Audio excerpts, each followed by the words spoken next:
STF এর জালে জঙ্গি হামিমের বান্ধবী এবং তার মোডাস অপারেন্ডি সম্পর্কেও কিন্তু প্রাথমিকভাবে এসটিএফ দাবি করছে যে সোশ্যাল মিডিয়া প্ল্যাটফর্মকে সে ব্যবহার করত।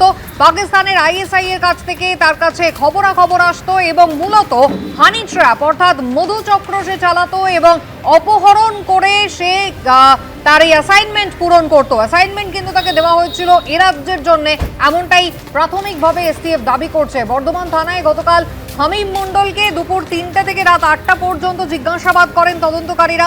আদালতে পেশ করে তাকে ১৪ দিনের হেফাজতে তারা পেয়েছেন। আর এবার হামিম মণ্ডলের অত্যন্ত ঘনিষ্ঠ বান্ধবী অর্পিতা সরকার, তাকে গ্রেফতার করা হলো ঝাড়খণ্ড থেকে। সাহেবগঞ্জ থেকে তাকে নিয়ে আসা হয়েছে বর্ধমানের থানায়। হানি ট্র্যাপ করে অপহরণের অ্যাসাইনমেন্ট পেয়েছিল এই হামিম অর্পিতারা, এমনটাই বেঙ্গল এসটিএফ দাবি করছে। একেবারে নজিরবিহীন বলা যেতে পারে। এর আগে কিন্তু এ ধরনের দাবি সামনে আসেনি, যেখানে একেবারে মধুচক্রের মাধ্যমে অপহরণ করে নিজেদের অ্যাসাইনমেন্ট এরা পূরণ করত। এই অভিযোগ কিন্তু একেবারে নতুন। এই দুজনের হদিশ ইতিমধ্যেই পাওয়া গিয়েছে। গ্রেফতার দুজন, একজনের ১৪ দিনের হেফাজত হয়েছে, আরেকজনকে অর্থাৎ বান্ধবীকে নিয়ে আসা হয়েছে বর্ধমান থানায়। ঝাড়খণ্ড থেকে গ্রেফতারের পর অর্পিতা সরকার, তাকে ইতিমধ্যে বর্ধমান থানায় আনা হয়েছে। আর বিস্তারিত এই বিষয় নিয়ে জানাবেন প্রতিনিধি কমল কৃষ্ণ দে আমাদের সঙ্গে রয়েছেন। কমল কৃষ্ণ,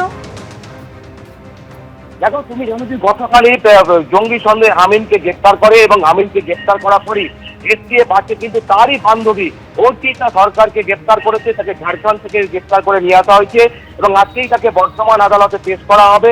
এবং কালকে যেটুকু আমরা জানতে পেরেছিলাম যে এসটিএফ সূত্রে, যে মূলত এরা হচ্ছে বিভিন্ন পাক যে জঙ্গি সংগঠনগুলো আছে সেই পাক জঙ্গি সংগঠনের সাথে এদের যোগাযোগ ছিল। হামিম এই যোগাযোগটা রাখতো এবং পাশাপাশি এই যে হামিমের যে বান্ধবী তার মাধ্যম দিয়েও যোগাযোগ হতো। এবং হচ্ছে হামিম এই মূলত বিশেষ এক ধরনের অ্যাপ, সেই অ্যাপ ব্যবহার করে কিন্তু তারা চ্যাট করতো এবং সেখানে বিভিন্ন রকম অডিও ক্লিপিং, অডিওর মাধ্যম দিয়েও কিন্তু তারা যোগাযোগ রাখতো। এবং মূলত এসটিএফ সূত্রে যেটা আমরা জানতে পারছি যে এই যে বান্ধবী তাকে কিন্তু মূলত হানি ট্র্যাপ হিসেবে ব্যবহার করা হতো। এবং মূলত এসটিএফ সূত্রে যেটা আরও জানতে পেরেছি যে সেটা হচ্ছে যে এই যে হামিম সেখানে পশ্চিমবঙ্গের যে রাজনৈতিক নেতৃত্ব এবং যারা মন্ত্রিত্বের মধ্যে আছেন, এমনকি মুখ্যমন্ত্রী পর্যন্ত, তারা গতিবিধি কিন্তু নজরে রাখতেন এবং তাদের যে সিকিউরিটি ল্যাব সেই সংক্রান্ত তথ্য কিন্তু পাক যে গোয়েন্দা সংস্থা আছে তার কাছে কিন্তু পাক যে জঙ্গি সংগঠন আছে তাদের কাছে কিন্তু তুলে দেওয়া হতো। এবং এইরকমই কিন্তু চাঞ্চল্যকর তথ্য পাওয়া যাচ্ছে। এবং মূলত হামিম এই যে অর্পিতা সরকার, যাকে ঝাড়খণ্ড থেকে গ্রেপ্তার করা হয়েছে, আজকে তাকে বর্তমান আদালতে পেশ করা হবে, একে দিয়েই কিন্তু সমস্ত হানি ট্র্যাপের কাজগুলো করানো হতো।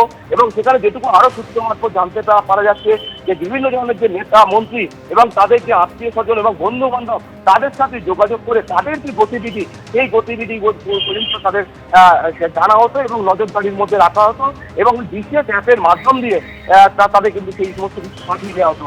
ইতিমধ্যেই এসটিএফ হামিমকে দীর্ঘকাল জিজ্ঞাসাবাদ করেছে, গত পরশুদিন জিজ্ঞাসাবাদ করেছে এবং আজকে তার বান্ধবী তাকে গ্রেফতার করা হয়েছে। আজকে তাকে বর্তমান আদালতে পেশ করা হবে এবং তাকেও জিজ্ঞাসাবাদ করা হবে।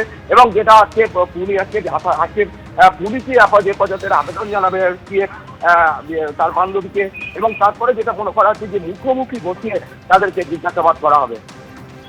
একদমই কমল কৃষ্ণ, তুমি আমাদের সঙ্গে থাকো। অর্থাৎ অত্যন্ত গুরুত্বপূর্ণ তথ্য, গতকাল দুপুরে আপনারা জানেন বর্ধমানের রেনেসা টাউনশিপ থেকে গ্রেফতার করা হয় হামিম মণ্ডলকে। আর তার কয়েক ঘন্টার মধ্যেই ঝাড়খণ্ডের সাহেবগঞ্জ থেকে গ্রেফতার করা হলো হামিমের বান্ধবী অর্পিতা সরকারকে।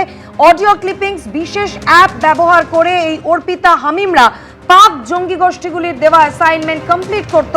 এবং অত্যন্ত চাঞ্চল্যকর তথ্য যে অর্পিতাকে দেওয়া হতো যে সমস্ত অ্যাসাইনমেন্ট জঙ্গি মডিউলের সঙ্গে হানি ট্র্যাপের মাধ্যমে অপহরণ করার অ্যাসাইনমেন্ট পেত এই অর্পিতা সরকার।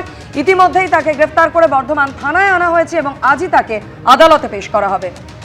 এবিপি আনন্দ, এগিয়ে থাকে, এগিয়ে রাখে।